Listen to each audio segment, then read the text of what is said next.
Hello and welcome back to the channel. I hope you're doing well. This is 5 things we have learned about Manchester United this season with your boy TripleM. So please do hit that like button if you are interested. And of course, don't forget to subscribe if you are new. So let's get into it. 5 things we've learned about Manchester United then, starting with number one. Right then, the first thing that we learned about Manchester United, and I think it's the most important thing, is that our best 11 can clutch up under pressure. A mentality problem has existed in this club ever since Sir Alex Ferguson left. In the last 7 years, we've gone on runs, we've gone on unbeaten runs, we've gone on win streaks, but we've never ever been able to turn that into something fruitful, bar the second place under Jose Mourinho and the Europa League win. And even that was boring and dull. I think what Ole Gunnar Solskjaer has done with his best 11 players, not just after the lockdown, but even the 9 games before lockdown, is as impressive a Manchester United side as I have ever seen since Sir Alex Ferguson left. The irony is, the 4 to 5 months before the end of last year, we were good against the top 6 sides, but struggling against the lesser sides. The Bournemouths, the Newcastles, the Burnleys, the Aston Villas. Whether it was home or away, you just never knew if Manchester United was going to clutch up because we seem to have a mentality problem at this club. But that I'm not saying that has completely changed, but I think it has changed and there's been a significant improvement over the last 2 or 3 months. The run we went on was absolutely magnificent, not just because we went 20 or 21 games unbeaten in the Premier League, but because of the football we played, because of the bravado, the width, and the pace we played with. It was attractive and pleasing on the eye, but it was also effective, and it wasn't the cowardly tactics we're used to, where we just sit back and play on the break. And the last 3 games of the season, I know someone can make an argument that we didn't play well, and we didn't, but you're not going to play well every game in the Premier League. I think people take it for granted how difficult it is to play well and consistently well in the Premier League. Like, it's not that easy. And I think for a team to go from 14 points off third to third in less than 20 games is pretty impressive because we were already in the top 3 when we played Leicester. Lesson number 2. We have seen some of the most attractive football since Sir Alex Ferguson. And of course, this is an extension of what I was just talking about. But it's an important lesson and it deserves a slot of its own. Ole Gunnar Solskjaer is capable of playing attractive football that is not only pleasing on the eye, but also effective against small teams and big teams alike. I think one of the biggest criticisms of Manchester United in the last 7 years has been how bad the football has been. More than just maybe we have won trophies, but not winning the major trophies, the Champions League and the Premier League. Bar that, I think the biggest problem with Manchester United has been the club's ethos and culture has been lost in translation in relation to the way we play. Like, it's been completely lost. And I think Ole Gunnar Solskjaer has restored some of that, not just with the morale and the positive vibes off the pitch, but the way we play on the pitch. The courage that we play with is absolutely impressive nowadays. And I hope it continues on into next season because it's effective. And with our best 11, I trust the tactics. I really do.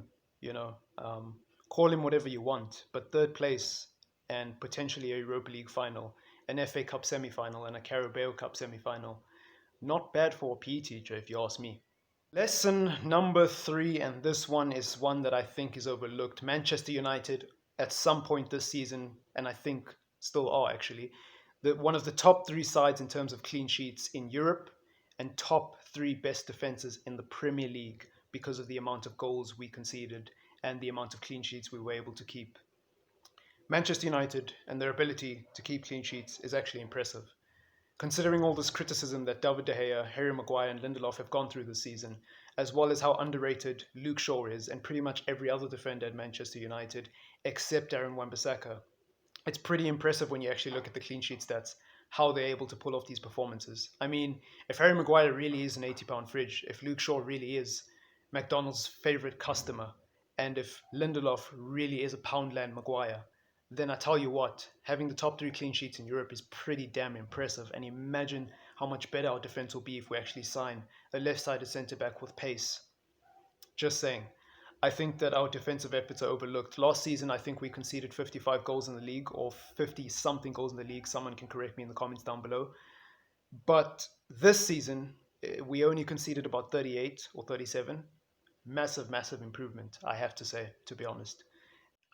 Lesson number 4, and probably the best one of the lot, in my opinion at least. We have one of the most exhilarating, youthful, and exciting front threes that we've seen in a long, long time at Manchester United.